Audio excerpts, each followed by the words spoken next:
Hey, Aubrey. Hey, Laurie.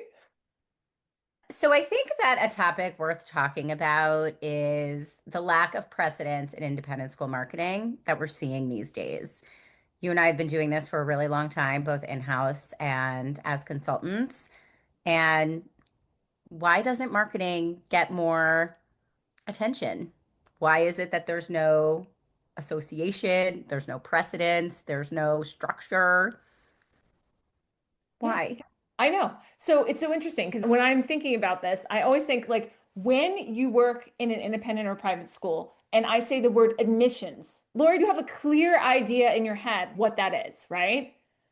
You're Being like, admitted in a school, yes, but from the outside, admissions can mean a couple different things. But for yes. purposes But of this conversation, for yes. the point of this conversation, if you are employed at a school and you've worked in independent schools, you know what an admissions director does essentially, or enrollment. They are in charge of certain things in your school. And it's pretty much a good job description. You're like, okay, from one school to another, it may vary, but it's pretty much the same.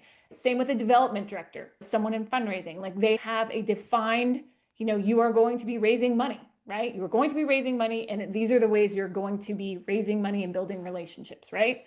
But then we get to marketing. And marketing is like the one that came along later, right? And it's like coming up here and it's this undefined thing because in one school it might just be called marketing, but it's actually just communication management, right? In another school it might mean a completely different thing. So I'm curious, Lori, as you've both worked in schools and worked with so many schools, what are you seeing there? I think the evolution over the past, I don't know, decade is schools generally didn't need to market. So it was we need to send out emails, we need to update our website, we need to post on social media. But as there are trends happening, as the birth rates are going down, as we're looking at things in the political space like government shutdowns, things that are just affecting people's ability to pay for independent schools, the need for marketing and good, thoughtful, strategic marketing has exponentially shot through the roof. But the schools aren't set up to be able to identify how they can staff their marketing department and how they can be productive. How do you think that, us as school marketing professionals who have this worldview can help? Absolutely. Well, I want to definitely reflect on what you just said. I mean, I think it's so interesting that the amount of things that require marketing in a school has grown significantly over the past decade and I would say, it's growing faster than ever every year.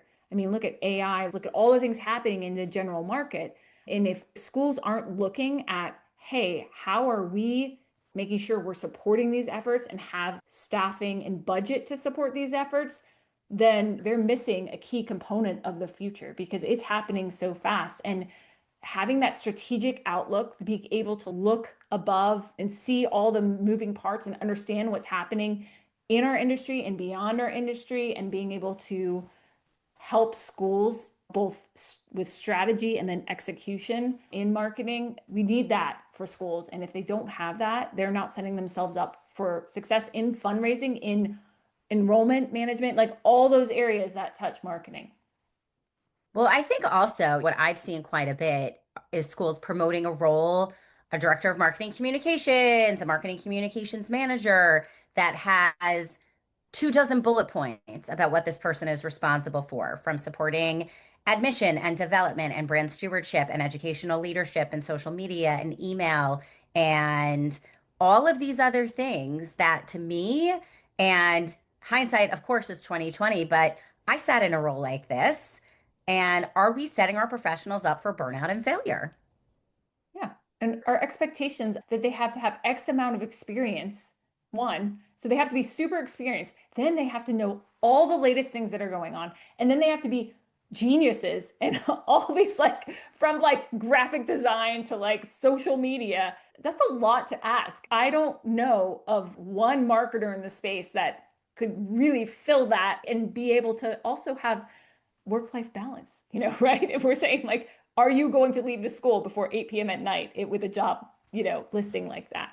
So I think it's really intriguing. And I think as schools are looking at budgeting and looking at what the future holds, to understand that There are certain things that you could hire for, and there's certain things that you can outsource. And what are those things, right? And getting really clear on what you want to focus on internally and what you can outsource or automate or frankly delete off of that person's job. Right. And I think that peer-to-peer collaboration is great through the regional associations, conferences. People are finding each other and are able to have these conversations, but with this apples to oranges comparisons in terms of who these schools are and how they staff, then there ends up being jealousy and FOMO. And why does that person have a four-person marketing department and I'm a party of one? Or I'm a combined admission and marketing professional and I don't have anyone to support me. So I think that at some point, this is where a school marketing association could be helpful, even in terms of diving into various audiences, from large schools to small schools, to those that outsource their marketing and have communications in-house, to those that want to keep it all in-house. I think that the industry could greatly benefit from that type of guidance and advising. Absolutely. As someone who works pretty much exclusively with small schools, I see the apples to oranges comparison is real. You can't accomplish the same thing as the 4 to 6 person marketing staff at a larger, more resource school. It would be definitely helpful to have an association to bring people together and then provide the support in those areas and guidance in those areas. And that's something I think that's missing in our space.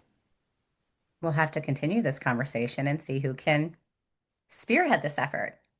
Absolutely.